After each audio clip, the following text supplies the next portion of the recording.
बहुत सत्य बात बता रहे हैं हम आपको, ध्यान से सुनना। एक बार हमारा चित्रकूट जाना हुआ 10-12 दिन के लिए, तो हम टाटी घाट गए, तो ब्रह्मकुंड पहुंच गए।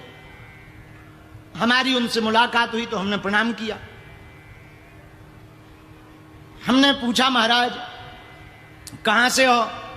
बोले आपने पहचाना नहीं, हम आपके ही क्षेत्र के हैं। अरे हम कहा बहुत कृपा। परिचय लिया। वैसे संतों से परिचय पूछना तो नहीं चाहिए, फिर भी महाराज संन्यास लेने के पहले आपका शरीर कौन से गांव का है बताया। तो हमने धीरे से कहा, महाराज अगर बुरा ना मानो, हम उस गांव में जिस परिवार का आप नाम ले रहे हो, संन्यास लेने के पहले पूर्व का जो शरीर है आपका, संन्यास के पूर्व का, उस परिवार को हम भली पूर्वक जानते हैं। उनमें एक लक्षण नहीं है कि साधु बन जाए, पर आप साधु कैसे बने? उन्होंने बड़ी अद्भुत बात कही। बोले गर्ग जी, हमको क्षेत्र में गर्ग जी से जानते हैं। गर्ग जी दरअसल हम बहुत गुंडा थे, उन्होंने कहा, और बहुत गुंडागर्दी करते थे। और बोले हमको नचनारी का नाच देखना बड़ा पसंद था। जो नाचने वाली होती ना, नर्तकी, तो गांव गांव में आती है, बुंदेलखंड में उसे राई कहे। बोले नचनारी का नाच देखना बड़ा पसंद था। और एक रात हमारे साथ घटना घटी। हमने पूछा क्या? बोले एक रात नचनारी को हमने बुलवाया 8,000 रुपया में। अब वो नाचने वाली 8,000 रुपया में आई तो पूरा गांव जुड़ा।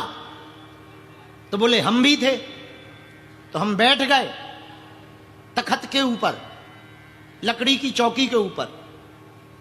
बोले महाराज उस रात उसने एक गाना गाया, उस गाने ने हमको साधु बना दिया। बोले पूरा गाना नहीं सुना, एक लाइन में गाना की हमको साधु बना दिया। तो हमने कहा महाराज वो कौन सा गाना था?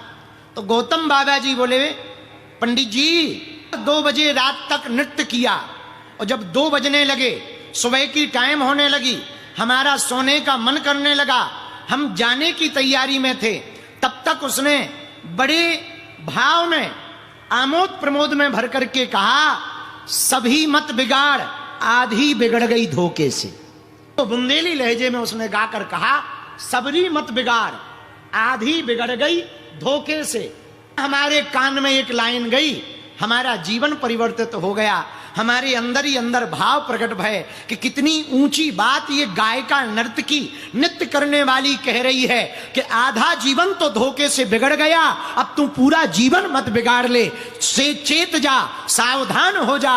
उसी समय हमने कपड़ा त्याग दिए, घर बार त्याग दिया।